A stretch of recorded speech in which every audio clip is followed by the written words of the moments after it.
Si je devais recommencer Instagram de zéro, voici le plan que je mettrai en place pour atteindre les 10 000 abonnés en 30 jours. Mais avant toute chose, laisse-moi me présenter, je m'appelle Félix Beauregard et en 2020, j'ai lancé mon projet Central Montmartre. Ça a été mon premier projet à succès et c'est celui notamment qui m'a permis d'en apprendre beaucoup plus sur la création de contenu. On est passé d'un compte Instagram de 0 abonnés à un compte qui a cumulé plus de 70 000 abonnés en 2 ans. À travers tout ce que j'ai appris, j'ai pu refaire la même chose, que ce soit sur le compte spécialisé dans les sneakers où on est passé de 0 à 13 000 abonnés, sur mon compte perso où je suis passé de 300-400 abonnés à une communauté aujourd'hui de plus de 18 000 sans forcer, que ce soit également sur mon dernier projet comme Vendel où on est passé de 0 à 13 000 abonnés. Alors pour faire cette vidéo, je me suis dit que ça serait pas mal de te montrer un plan d'action sur 30 jours, c'est-à-dire un plan d'action que tu dois suivre étape par étape et qui va te permettre à la fin de ces 30 jours d'atteindre les 10 000 abonnés. Alors au jour numéro 1, le but ça va être de préparer ton compte Instagram à la croissance. Dans ce premier jour, ça va vraiment être de la préparation. Il faut que tu te demandes quels sont tes objectifs, pourquoi est-ce que tu as envie de gagner des abonnés, quelle est ta niche, qu'est-ce que tu vas vendre, qu'est-ce que tu vas donner comme valeur, qu'est-ce que tu vas apporter de plus au marché. L'idée ici, c'est que si toi, ce n'est pas clair dans ta tête de ce que tu veux faire de ton compte Instagram, dans quelle niche est-ce que tu vas te positionner, qui sont tes concurrents, qu'est-ce que tu fais de plus que quelqu'un d'autre. Si tout ça c'est pas clair, pourquoi est-ce que ça sera clair pour quelqu'un qui va tomber sur ton compte Instagram? Donc l'idée ici c'est de vraiment identifier tes forces, tes concurrents et de préparer tout ça du mieux possible. Jour 2, tu vas créer ton compte professionnel, donc ça c'est juste une petite manipulation à faire sur ton compte. Ça te permettra d'avoir beaucoup plus de data qui seront extrêmement utiles pour la gestion et la création de nouveaux contenus. Tu vas aussi créer la description de ton compte. Pour la description, c'est très simple. Quand je parle de description, je parle de la bio. Elle doit pas être orientée vers toi. Ça doit pas être moi je fais ça, moi je fais ça. C'est en quoi est-ce que tu vas apporter de la valeur aux autres. Pourquoi est-ce que je m'abonnerai à toi. Tu dois aussi mettre une photo de profil qui est professionnelle. Si tu fais bien cette chose-là, alors tu vas pouvoir bien préparer ton compte pour la croissance. Tandis que si tu le fais pas bien, si tu n'as pas une bonne photo de profil, si ta bio elle est nulle, en fait ça va tirer vers le bas ton compte et donc ça va juste être plus compliqué pour toi. Jour 3, et là c'est le plus important, tu vas mettre en place ta stratégie de contenu. Donc pour faire ta stratégie de contenu, tu vas voir qu'il y a plein de choses à voir. Il y a le format, quels sont les formats que tu veux utiliser, que ce soit des carousels, des posts uniques, des reels, tout ce genre de trucs là. Pour mettre en place cette stratégie, tu ne vas pas réinventer la roue, tu vas faire au plus simple. Tu vas regarder ce qui marche déjà dans ta niche, dans ton secteur et tu vas reproduire la même chose à ta manière. Donc là on se retrouve directement sur mon écran et je vais vous montrer la stratégie à utiliser pour identifier plusieurs créateurs de contenu ou plusieurs marques. Donc là en l'occurrence, grâce à mon étude de marché, je savais que Domino Vintage était un de mes concurrents et qu'ils avaient le top compte Instagram, en tout cas le compte Instagram le plus flatteur et celui qui avait le plus grand nombre d'abonnés dans ma niche. Mais ce que j'aurais pu faire aussi, c'est juste taper Vintage ici et ensuite cliquer sur les différents profils qui s'affichaient parce qu'en gros sur Instagram vous avez un système de SEO, c'est-à-dire que Instagram va mettre en avant les comptes qui, dans leur bio de profil, ont indiqué certains mots. Donc là, en l'occurrence, par exemple, le mot vintage. Donc vous voyez en dessous, tous les mots vintage, ils sont mis en avant. Et donc, je vais regarder un peu tous les profils et je vais me faire une liste de 10, 20, 30, ça c'est vous qui voyez. Le plus vous en avez, le mieux c'est, de concurrents qui font du contenu qui est intéressant. Donc là, par exemple, admettons que je prends le Domino Vintage parce que j'estime que c'est vraiment pas mal. Ensuite, ce que je vais faire, c'est que je vais sur mon petit template Notion. Donc ça, ne vous inquiétez pas, je vous partagerai ça directement en description de cette vidéo. Et donc je vais ajouter ici le name Domino Vintage parce que c'est un créateur de contenu, une marque en tout cas, où j'aime bien son contenu. Ici je vais mettre son link Instagram. Vous allez voir à quel point c'est puissant ce genre de truc là. Ensuite je mettrai aussi également son lien TikTok. Donc là je l'ai fait juste ici. Ensuite ce que vous allez faire, c'est que vous allez cliquer ici sur ouvrir. Vous ne vous inquiétez pas, vraiment tout ça, ça sera donné sur le Notion. Vous n'allez pas devoir le créer de A à Z et ça va être hyper simple. Ici vous allez noter 10 contenus pour chaque marques que vous allez trouver, qui ont le mieux marché et qui sont ultra pertinents et qui peuvent être réadaptés à votre sauce. Donc là, par exemple, vous voyez, eux, ils ont un mix entre du post carousel, donc du carousel, c'est-à-dire plusieurs swipes. Ils ont également des vidéos en Reels. Ils ont également des photos avec plein de pièces qui s'affichent dans ce style-là. Ils ont quoi d'autre? Ils ont également des photos un peu lifestyle avec des accessoires. Ils ont des photos de box mystère. Ils ont des photos de vestes par terre. Ils ont du contenu divers et varié. Et l'idée ici, ça va être d'identifier celui qui a le mieux marché pour ensuite le noter dans mon Notion et pouvoir le le reproduire à ma sauce. Donc là cet outfit 1200 likes, 3600. Donc là par exemple on est sur 5580 likes. Vous voyez c'est plus ou moins plus que d'habitude. Ici on a 1300, donc c'est à dire que cette photo là elle a bien marché. S'il y a beaucoup de likes, c'est à dire qu'elle a été sur l'explorer page, c'est à dire qu'Instagram va mettre en avant votre publication parce qu'elle sait qu'elle a déjà plu à votre audience, qu'elle plaît à beaucoup de monde, donc Instagram va la pousser. Et c'est avec ce genre de publication là que vous allez pouvoir toucher beaucoup plus de monde et donc faire venir beaucoup plus de gens sur votre Instagram et ainsi convertir de plus en plus d'abonnés. Donc là en l'occurrence ce post il a très bien marché. Donc là ici je vais marquer par exemple outfit et je vais marquer ici le lien du post. Ensuite je peux prendre par exemple je sais pas un Reels qui a très bien marché pour eux, un Reels par exemple ce genre de Reels là, bon là en l'occurrence il a pas très bien marché mais admettons qu'il avait bien marché. Ok, boum, je copie-colle, je mets ici défilé vêtements et ici vidéo link. Le but ici ça va être de noter 10 idées de contenu que je pourrais ensuite réadapter sur mon profil. Donc vous voyez c'est très simple et il suffit juste de regarder ce qui a le mieux marché. Vous avez également une technique à partir d'Instagram pour trouver d'autres créateurs vraiment nichés dans ce même délire là et je vais vous montrer tout de suite. Sur ordinateur vous allez cliquer ici sur plus. Si vous n'êtes pas sur un ordinateur, si vous êtes sur un téléphone, vous allez cliquer sur les abonnés. Ensuite, vous allez pouvoir swipe vers la droite pour voir le nombre de suivis. Ensuite, sur la droite encore, il y aura marqué suggestions. Alors, à moins que la personne sur Instagram, que le créateur, la marque, ait demandé à Instagram de ne pas montrer des comptes qui sont similaires, normalement, vous allez pouvoir voir d'autres comptes qui sont similaires à ce compte-là. Là, en l'occurrence, vous avez vu, j'ai juste cliqué ici et donc j'ai plein de comptes qui se sont affichés. Donc là, en l'occurrence, par exemple, Payday Vintage, qui est totalement dans le même délire, 230 000 followers, donc un compte qui marche très bien aussi. Et donc là, je vais pouvoir reprendre et m'inspirer de ce qui marche le mieux. Donc là, ça va être la même stratégie et juste au lieu de noter tout ça ici, je vais créer un nouveau créateur et je vais noter Payday Vintage. Et donc là, ici, je remettrai le lien Instagram et tout ce genre de trucs là. Ainsi, avec ce notion, j'aurai vraiment plus qu'à cliquer sur les créateurs et regarder un peu les inspi que j'avais déjà notés pour avoir une tonne d'idées de contenu qui sont déjà prêtes. C'est-à-dire que là, vous allez prendre 10 créateurs, 10 marques. Donc on est à 10 et vous allez noter 10 à 20 idées pour chacun. Ça fait déjà plus ou moins 100 à 200 idées de contenu. Donc vous voyez c'est énorme et ça ne vous a pas demandé beaucoup de travail. Donc vous voyez avec cette méthode qui est extrêmement puissante, c'est que vous allez prendre les contenus qui marchent déjà et juste les refaire à votre sauce. Mais sauf que comme ça a déjà marché, vous avez beaucoup plus de chances que ça va remarcher pour vous. Tandis que si vous partez de zéro, vous n'avez aucune idée, déjà c'est casse-tête à se trouver des idées et surtout vous n'êtes pas sûr que ça marche, que ça plaît déjà au marché, que ça plaît déjà aux gens qui sont sur cette plateforme là. Pour avoir encore plus d'idées de vidéos, parce que c'est avec les Reels que vous allez pouvoir faire vraiment exploser votre notoriété sur les réseaux sociaux et c'est pas qu'avec des carousels ou avec des posts uniques. Certes, vous allez pouvoir gagner en notoriété, mais c'est vraiment avec les Reels que vous allez pouvoir avoir une croissance exponentielle. Donc pour trouver des idées de Reels, je vous recommande fortement de vous rendre sur TikTok directement et soit de trouver le compte Instagram sur TikTok. Donc là par exemple, on retombe sur Domino Vintage et d'utiliser soit votre téléphone avec les filtres. Vous savez sur TikTok maintenant, vous avez les filtres et vous pouvez filtrer par la vidéo qui a fait le plus de likes, la vidéo qui a fait le plus de vues. Mais si vous êtes sur ordinateur, je vous recommande d'utiliser Sort. C'est une extension Chrome qui vous permet justement de le faire sur ordinateur parce que de base on peut pas le faire avec les filtres sur ordi. Et donc là par exemple je vais sur Domino Vintage et je vais faire trier par like et ça va ensuite me sortir les vidéos de la plus likée à la moins likée. Si je veux faire de la vidéo la plus vue à la moins vue, je vais juste ici cliquer sur Views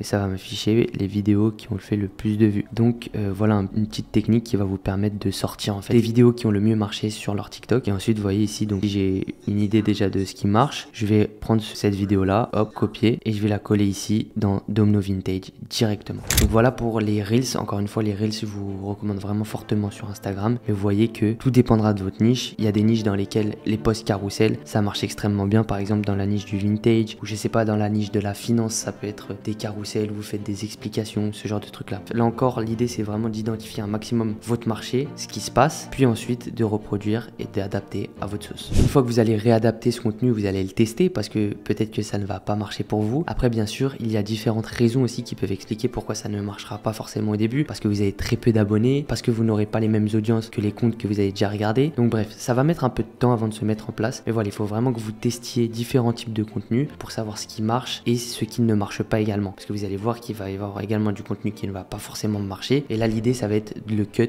au plus vite, c'est-à-dire d'arrêter ce genre de contenu là. Donc si vous voyez que ce contenu là n'a pas marché, peut-être essayez juste de changer 2-3 trucs et voir si ça remarche. Ce n'est pas parce qu'un contenu ne marche pas une fois qu'il ne marchera pas la deuxième fois. Aussi petit hack, vous pouvez également chercher les commentaires sur les posts de vos concurrents et tenter d'y répondre ou tenter d'avoir des vidéos qui sont explicatives vis-à-vis de ces questions là, parce que s'il y a quelqu'un quelqu'un qui pose ce commentaire, qui se pose cette question, c'est qu'il y en a plein d'autres qui vont se la poser. Et donc si vous pouvez apporter des réponses, là encore vous allez devenir la référence. Jour 4, il s'agit de planifier votre contenu. Maintenant que vous avez sorti des tonnes et des tonnes d'idées de contenu, il faut toutes les planifier, que ce soit sur Instagram et TikTok si vous faites des Reels. Parce que bien sûr, vous n'allez pas rester que sur Instagram. Il faut aussi que vous allez chercher d'autres plateformes. Donc pourquoi ne pas prendre 2 fois plus de reach, 2 fois plus de visibilité en postant sur 2 plateformes différentes. Donc là encore, pour la planification de contenu, ça ne va pas être très compliqué. Vous aurez besoin seulement d'un Notion. Le Notion, je vous le mettrai également en description et vous allez planifier tout votre contenu dessus. L'idée, c'est que vous puissiez planifier d'ici 7 jours. Comme ça, c'est pas trop peu de contenu qui est planifié et c'est pas non plus trop, parce que si c'est trop, vous allez voir que vous allez apprendre aussi avec le contenu qui sera déjà posté et donc il faudra faire des petites modifications grâce au stade que vous aurez déjà eu pour améliorer sans cesse votre contenu. Parce que si vous voyez qu'un post qui ne marche pas, il faut pas que vous continuez à le reproduire. Il faut que vous justement que vous appreniez vos erreurs et que vous changiez la planification de votre contenu sur la semaine précédente pour avoir vraiment là que des posts optimisés pour la croissance. D'ailleurs, récemment, on vient de mettre en place avec mon équipe une stratégie pour avoir beaucoup plus de visibilité. C'est-à-dire qu'on poste sur Instagram les Reels, on poste sur TikTok les Reels, on poste sur YouTube Short les Reels et on poste également sur Facebook. Donc ça, vous pouvez la mettre en place soit en postant manuellement sur toutes ces plateformes-là, soit aussi vous pouvez la mettre en place en utilisant une application comme Later, qui est celle qu'on utilise. Et je crois que l'abonnement, il doit être à 40-50 € par mois, mais ça vous permet de planifier tout votre contenu de la semaine, du mois, mais surtout de le partager à travers plein de plateformes. Et donc vous n'êtes pas limité et ça ne vous fait pas perdre de temps. Et ça nous permet d'avoir 2, 3, 4 fois plus de visibilité que quelqu'un qui va juste poster sur Instagram. Concernant le rythme de vos posts, moi je vous recommande 2 posts par jour, que ce soit Reels ou Carousel, parce que c'est la stratégie qui vous permet d'avoir le plus de visibilité possible sans être trop relou vis-à-vis de votre audience, parce que sur Instagram, vos posts sont montrés à ceux qui sont abonnés à vous. Donc si vous les bombardez 3, 4, 5 fois par jour, les gens ils vont en avoir marre et ils vont se désabonner de votre compte. Donc 2 fois par jour, je trouve que c'est l'idéal. Concernant le montage de vos vidéos, parce que là encore c'est une question qu'on me pose souvent, utilisez CapCut, il n'y a pas mieux, c'est hyper simple d'utilisation. Au départ, genre les 5-10 premiers jours, peut-être que ça va prendre un peu de temps. Vous allez voir qu'il n'y a pas plus simple comme plateforme et ça vous permet vraiment de faire des montages qui sont très professionnels sans perdre beaucoup de temps, sans avoir à monter sur votre ordinateur. Vous faites tout ça depuis votre téléphone. C'est juste une folie. On arrive donc au jour 5. Vous avez votre compte Instagram de prêt et qui donne envie. Vous avez quelques contenus déjà. Vous avez également votre stratégie de contenu qui est planifiée. Maintenant, il faut faire venir du monde sur votre Instagram. Et alors ça, comment est-ce que vous allez faire? Moi, je vous recommande à tous d'utiliser la stratégie follow unfollow, c'est-à-dire que vous allez vous abonner à des comptes Instagram qui sont dans la même niche que la vôtre. Donc pour cela, vous identifiez vos concurrents sur Instagram. Donc là, pour cet exemple, je vais prendre le même exemple que tout à l'heure. Admettons, je suis une friperie, je touche l'international, je touche pas que les Français, parce que là, en l'occurrence, je vais m'adresser à un public qui va être plutôt anglophone. Et donc si moi je parle français et je suis français, ça ne va pas forcément intéresser des Anglais de s'abonner à un compte français. Alors certes, on parle du même sujet, mais c'est pas la même langue, donc il peut y avoir la barrière de la langue. Si vous visez un public français, faites-le avec des comptes français. Si vous visez un public international, faites-le avec un compte international. Donc là, ensuite, une fois que vous avez votre compte qui est dans la même niche que vous et qui parle la même langue, vous allez dans les abonnés et vous allez vous abonner aux comptes qui suivent également ce profil-là. L'idée, c'est que s'ils suivent déjà un profil qui correspond à votre niche, ils seront tout autant intéressés par vos produits à vous. Je vous recommande de ne pas en abuser. Faites-le vraiment gentiment et chaque jour, juste de manière constante. Petit à petit, vous allez voir que ça va monter votre nombre d'abonnés et ces abonnés-là verront du coup vos posts que vous avez mis et ça donnera beaucoup plus de traction sur votre compte Instagram et ça vous permettra d'être mis en avant par la plateforme. Parce que là, si vous publiez des Reels et vous partez de 0 abonnés, c'est tout à fait normal que vos Reels ne touchent personne. Donc ça, c'est vraiment la stratégie qui va vous permettre d'acquérir vos premiers abonnés et de faire monter, en l'occurrence, un petit compte de 0 à vos 1000 premiers abonnés. C'est vraiment une technique qui est très puissante et qui va marcher encore une fois que si vous avez du contenu. Parce que si vous n'avez pas de contenu, la personne ne voudra pas s'intéresser à ce que vous proposez puisque vous n'avez rien à proposer. Donc là encore, très important, si vous mettez en place cette stratégie, ayez des posts, que ce soit des carousels, des reels, bref, faut que votre compte Instagram il soit un maximum pro et qui donne déjà envie à ce même public. Donc là, vous avez vraiment les bases des bases pour faire grossir un compte de 0 à 10 000 abonnés. Mais il vous manque une chose. Mais cette chose-là, elle va être à mettre en place un peu plus tardivement. Et je vais donc directement me rendre au jour 10-15 pour vous partager cette stratégie. Et bah là, maintenant, vous allez devoir aller chercher des collaborations. Ça peut être avec des marques ou des créateurs. Donc là, c'est très simple. Maintenant que vous connaissez les créateurs, les marques de votre niche, ou en tout cas ceux qui parlent à la même audience que vous, très important, il faut que vous identifiez bien les gens qui parlent à la même audience que la vôtre, parce que si vous vendez des vêtements vintage en ligne et vous allez collaborer avec un compte qui est niché dans les chiens, vous voyez, il n'y a pas trop de rapport. Donc là, c'est vraiment extrêmement important que vous repreniez votre audience et que vous la connaissiez par cœur et que vous preniez un créateur qui a la même ou une marque qui a vraiment la même audience, donc que ce soit en termes d'âge, en termes d'intérêt, tout ce genre de trucs là. Pour mettre en place des collaborations, ça va être très simple. Vous allez devoir contacter les personnes qui ont la même audience que vous. Pour les contacter, c'est très important de leur donner de la valeur. Vous avez pu atteindre vos 150, 200 premiers abonnés. Là, vous n'avez pas trop de valeur en termes d'audience à apporter. Mais par contre, je sais pas, vous pouvez avoir des produits qui peuvent intéresser cette personne-là. On reprend l'exemple de tout à l'heure. Si vous vendez des vêtements vintage, peut-être que vous allez pouvoir voir un influenceur et lui proposer, voilà, moi je t'envoie 3 produits et toi, en échange de ces 3 produits, tu me fais une petite promotion, tu me fais un petit unboxing de ces produits et tu dédicaces ma marque dans ta vidéo et comme ça, moi ensuite, je récupère des abonnés. Ça peut être ça pour une marque, mais ça peut être également, je sais pas si tu es un créateur, une collaboration à 2, un post partagé. Vous savez, sur Instagram, ça marche extrêmement bien. Vous allez faire un post partagé et donc il va bénéficier à vos 2 audiences. Après, donc, vous prenez quelqu'un qui est spécialisé dans la création de contenu sur TikTok, vous êtes spécialisé dans la création de contenu sur Instagram,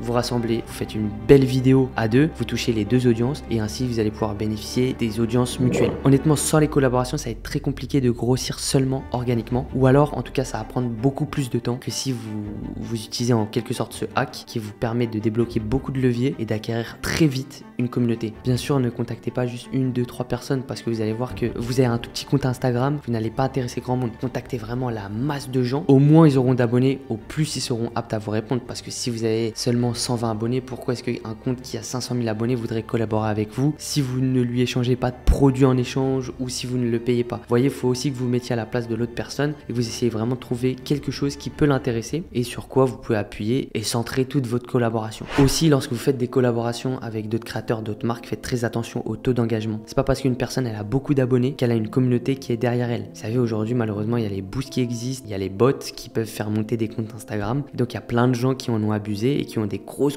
communautés, mais qui en fait leur communauté ne vaut rien parce que c'est que des faux abonnés qui ont été payés. Donc pour connaître le taux d'engagement, je mettrai le petit calcul qui s'affiche ici. Donc là il n'y a pas vraiment de règle en termes de taux d'engagement, mais l'idée c'est que le taux d'engagement soit supérieur à 10%, sauf si c'est une marque, parce que si vous êtes un créateur, il faut savoir qu'un créateur aura beaucoup plus d'engagement qu'une marque, parce que c'est une personne. Les gens ils suivent une personne, ils ne suivent pas une marque. C'est pourquoi par exemple moi aujourd'hui mon compte Instagram, on a un taux d'engagement de plus de 20% et je fais le même nombre de likes sur mes posts que ce compte là qui a pourtant 230 000 abonnés. C'est une petite comparaison à faire qui est importante à prendre en compte. Vous pouvez également utiliser les stratégies concours, ça c'est extrêmement puissant. Pour ces stratégies concours, je vais vous faire une petite masterclass très rapide parce que des concours j'en ai fait des nombreux. L'idée c'est de prendre des créateurs ou des marques qui ont le compte le plus niché possible, ou en tout cas qui correspond le plus à notre niche, parce que le plus ça correspondra à notre niche, le plus on aura de résultats sur notre concours. Là encore, faut pas regarder le nombre d'abonnés ou ce genre de truc là, il faut vraiment regarder à quel point sa communauté est nichée et à quel point il y a de l'engagement derrière. Ensuite, une fois que vous allez ça, vous allez faire un petit post concours et sur ce post concours, vous allez faire gagner quelque chose qui intéresse vos 2 communautés et vous allez le mettre en avant sur le post. C'est-à-dire que là, dans les vêtements, on va faire gagner, je sais pas, par exemple, un beau sweat Nike vintage et on va le mettre en avant sur notre post concours. Gagne un sweat Nike vintage. Ensuite, vous allez mettre vos conditions et donc pour les conditions du concours, je vous mettrai également un petit fichier dans le Notion avec un texte justement qui convertit au mieux sur votre concours. C'est-à-dire que c'est un texte que j'ai utilisé sur tous mes concours et qui, sur certains, nous a rapporté plus de 10 000 abonnés. Et donc, une fois que vous avez un créateur qui a de l'engagement, qui parle à la même niche que vous et que vous faites gagner un produit qui correspond également à votre niche, vous n'allez pas faire gagner une PlayStation. Si vous parlez vêtements, vous allez faire gagner un vêtement. Les conditions sont claires. Vous mettez une deadline. À la fin de cette deadline, c'est fini. Et il y a le gagnant du concours qui est tiré au sort. Et on pourrait se dire, ouais, les concours, ça tue notre taux d'engagement, c'est des faux abonnés. Non, si vous faites gagner un produit qui est dans la même niche que vous, alors il n'y a pas de raison que les abonnés ne soient pas qualifiés et qu'ils ne soient pas intéressés également par votre contenu et donc qu'ils restent sur le long terme. Vous pouvez également mettre en place des collaborations hors plateforme, c'est-à-dire que